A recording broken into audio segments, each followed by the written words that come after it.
I know very much how bureaucracy will works.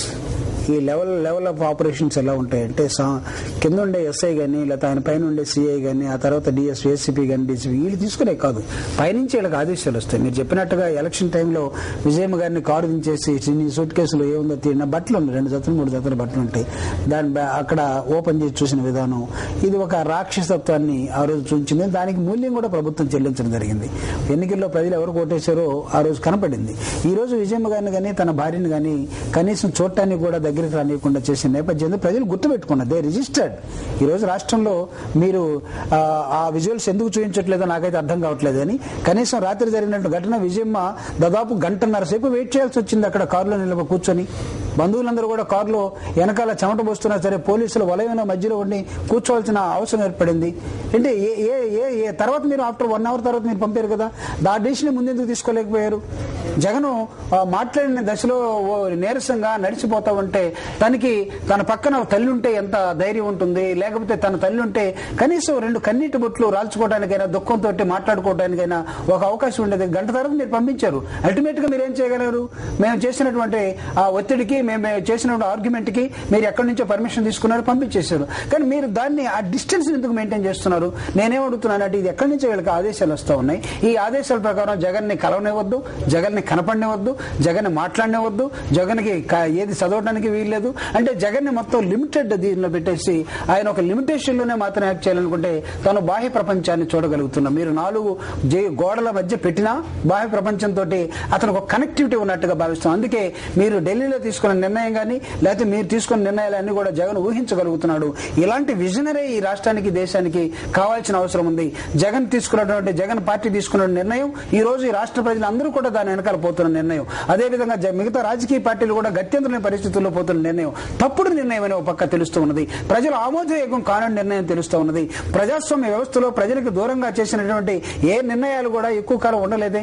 నిన్న ముఖ్యమంత్రి తన ప్రసంగంలో చెప్తున్నాడు, ప్రజలకి దూరంగా తీసుకున్న ప్రభుత్వాలు కానీ పార్టీలు కానీ నిర్ణయాలు మీకు సెలవులు ప్రకటిస్తారని ఆ సెలవుకి సిద్ధపడుతూ ఉన్నారు వీళ్ళందరూ కూడా. వైఎస్ఆర్ కాంగ్రెస్ పార్టీ అధినాయకుడు ఈ రాష్ట్రంలో దాదాపు 2.5 సంవత్సరాలు ఓదార్పు యాత్ర చేసి ప్రజల మధ్యన ఏర్పడినటువంటి ఒక రాజకీయ పార్టీకి నాయకత్వం వస్తున్న జగన్మోహన్ రెడ్డి గారిని ఒక అవినీతి మీద మీరు జైల్లో పెట్టి 16 నెలలుగా ప్రజలకు కనపడకుండా చేసి తను తీసుకున్న ఒక నిర్ణయం అంతిమంగా నాయకుడే మళ్ళా నిరాహార దీక్షలోకి వచ్చేసి ఆమరణ నిరాహార దీక్ష చేస్తున్నానంటే రాష్ట్రం అంతా కదులుతూ ఉంటే తనను కూడా హాస్పిటల్ తీసుకొచ్చే మార్గంలో మీరు అవలంబించిన సిగ్గుచేటుగా ఉన్నది. చెప్పాలంటేనే బాధిస్తుంది. కనీసమైనటువంటి ప్రజాస్వామిక విలువల్ని పోలీసులు కానీ లేకపోతే ఆఫీసర్స్ కానీ ఎవరైనా పాటించారంటే ఎవరు పాటించలేదు. ప్రత్యక్ష సాక్షిగా నిలబడ్డాను. నేను అడిగాను, ఒక ఎమ్మెల్సీగా ఉన్నాను, అవసరమైతే సభా హక్కుల ఉల్లంఘన కూడా మీ మీద నేను కౌన్సిల్ లో పెడతాను, మాట్లాడకుండా మమ్మల్ని రానియకుండా నెట్టేయడానికి ఎవరయ్యా మీరంటే మమ్మల్ని నెట్టారు.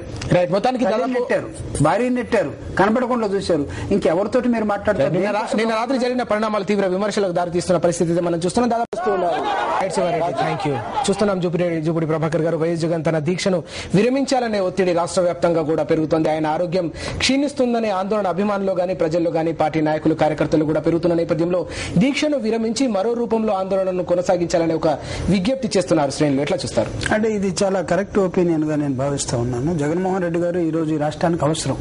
ఒక నిరసన ఒక లెవెల్లోకి తీసుకొచ్చాం.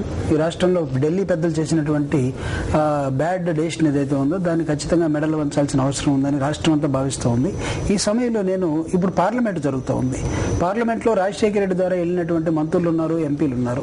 ఈ రోజు రాజశేఖర రెడ్డి గారి కుమారుడు ఒక రాజకీయ పార్టీకి నేపథ్యం వహించినప్పుడు కూడా, నాయకత్వం వహించినప్పుడు కూడా ఈ రోజు మీరు తీసుకున్న ఒక నిర్ణయాన్ని నిరసిస్తూ జైలు గోడల మధ్య ఉండి తను చేసినటువంటి ఒక ఆమరణ నిరాహార దీక్షని ఈ రోజు ఉస్మానియాలో ఏదో ఒక భయంకరమైనటువంటి ఒక చోట వేసినట్టుగా యుద్ధ వాతావరణం కనపడుతుంది. దీన్ని పార్లమెంట్ లో ఎందుకు చర్చించడం లేదు? ఇది చాలా ఇంపార్టెంట్ ఇష్యూ.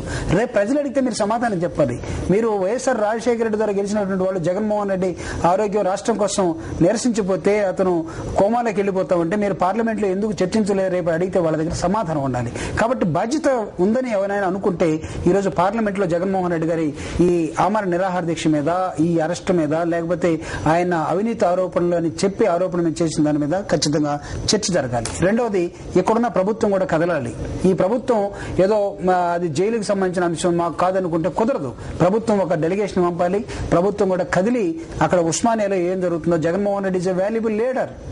మీరు అనుకున్నట్టుగా ఆషామాష మంచి కాదు, కదలాల్సిన అవసరం ఉంది. అదేవిధంగా ఇక్కడ ఉన్నటువంటి మిగతా రాజకీయ పార్టీలు చాలా విషయాల్లో మనం అఖిలపక్షంగా పోతుంటాం, చాలా విషయాల్లో మనం 4-5 పార్టీలు కలిసి ఒక నిర్ణయానికి వచ్చి ప్రభుత్వం దగ్గరకో ఇంకో దగ్గరికి పోతుంటాం. కాబట్టి మనసున్నటువంటి రాజకీయ పార్టీలు ఎవరైనా ఉన్నట్లయితే మీరందరూ కూడా కలిసి జగన్మోహన్ రెడ్డి గారిని ఒకసారి చూసి ఆయన ఆరోగ్య పరిస్థితిని ఉస్మానియా డాక్టర్స్ తోటి మాట్లాడాలని కోరుతున్నాను. ఇది బాధ్యతగా కూడా ఉండాలని కూడా నేను కోరుతాను. అదేవిధంగా ఇప్పుడు ఈ ఉద్యమానికి ఆందోళనకి పిలిపించినటువంటి ఎన్జిఓ నాయకులు ఎవరైతే ఉన్నారో, ఈ జాక్ నాయకులు ఎవరైతే ఉన్నారో, వీళ్ళందరూ వివిధ రూపాల్లో ఉన్నటువంటి ఉద్యోగస్తులు కానీ లేకపోతే ఎన్జిఓలు కానీ వీళ్ళందరూ కూడా ఆందోళనకు పిలుపునిచ్చారు. మీ ఆందోళనలో భాగంగానే జగన్మోహన్ రెడ్డి గారు కూడా ఆమరణ నిరాహార దీక్షకి జైలు నుంచి వెళ్ళాడు. కాబట్టి జగన్మోహన్ రెడ్డి గారి ఆరోగ్యం ఎలా ఉందో ఖచ్చితంగా మీరు కూడా జైలుకి వెళ్ళి చూడాలి, ఎంక్వైరీ చేయాలి, డాక్టర్లతో మాట్లాడాలి, లేకపోతే ప్రభుత్వం మీద ఒత్తిడి తేవాలని నేను భావిస్తాను. ఇదంతా వాళ్ళకి బాధ్యత ఉందని. అదేవిధంగా ఈ రాష్ట్రంలో హ్యూమన్ రైట్స్ ఉండాలి. మానవ హక్కుల ఉల్లంఘన జరుగుతూ ఉంది. ఇక్కడ ఏదో జగన్మోహన్ రెడ్డి గారు శిక్ష పడినటువంటి వ్యక్తి కాదు, ఒక ఆరోపణ మీద మాత్రం ఉన్నటువంటి వ్యక్తి. జగన్మోహన్ రెడ్డి గారు నిరాహార దీక్షకు వెళ్తున్నాడంటే తెలుగుదేశం గగ్గోలు పెట్టింది, మీకున్నటువంటి ములాఖతులు పోతాయి, మీకున్నటువంటి అది పోతుంది ఇది పోతుందని. ఎవడాపగలడండి నిజమైనటువంటి నిర్ణయం తీసుకున్న జగన్మోహన్ రెడ్డి గారు లాంటి నిజాయితీ కలిగినటువంటి వ్యక్తిని. కాబట్టి హ్యూమన్ రైట్స్ ఎవరైనా పనిచేసే వాళ్ళు ఎవరైనా ఉంటే, సివిల్ లిబర్టీస్ మీద ఎవరైనా ఉన్నట్టయితే వాళ్ళు కూడా కదలాల్సిన అవసరం ఉంది. కారణం సామాన్య ప్రజలు ఈ రాష్ట్రంలో ఉవ్వెత్తున కదిలారు. సామాన్య ప్రజల పోరాటాలను గుర్తుపెట్టుకుని, వాళ్ళ ఆందోళనని గుర్తుపెట్టుకుని, వాళ్ళ గౌరవించి కదిలినటువంటి జగన్మోహన్ రెడ్డి గారి ఆరోగ్యం క్షీణిస్తున్న నేపథ్యంలో వీళ్ళందరూ కూడా ఖచ్చితంగా కలిసి పనిచేయాలి. ప్రభుత్వం, అదేవిధంగా పార్లమెంటేరియన్స్, ఎమ్మెల్యేలు, ఎంపీలు, ఎమ్మెల్సీలు, వీరితో పాటు ఉన్నటువంటి ఈ వివిధ జాకులు కానీ లేకపోతే ఎన్జిఓలు కానీ హ్యూమన్ రైట్స్ మొత్తం కదలాలి. వీటన్నిటికి తోడు జగన్మోహన్ రెడ్డి గారికి బెటర్ హాస్పిటాలిటీ ఉండాలంటే, బెటర్ మెడికల్ కేర్ ఉండాలంటే నిమ్స్ కానీ నేను చెప్పినట్టుగా అపోలో కానీ ఇమీడియట్ గా తీసుకెళ్లాలి. ఇదే శాంతి భద్రతల సమస్య కాదు. మీరు పోలీసులు ఉన్నారు, ఆల్రెడీ మీరు తెప్పించకపోయినా సెంట్రల్ పంపిన పోలీసు ఉంది, వాళ్ళు నిలబెడితే మా వైఎస్ఆర్ కాంగ్రెస్ పార్టీ నాయకులు మీరు ఎలాగో రానివ్వట్లేదు, కార్యకర్తలు కూడా భయాందోళనలో ఉన్నారు. ఆయన ఆరోగ్యం ముఖ్యం కాబట్టి నిమ్స్ గానీ అపోలో గానీ మార్చండి.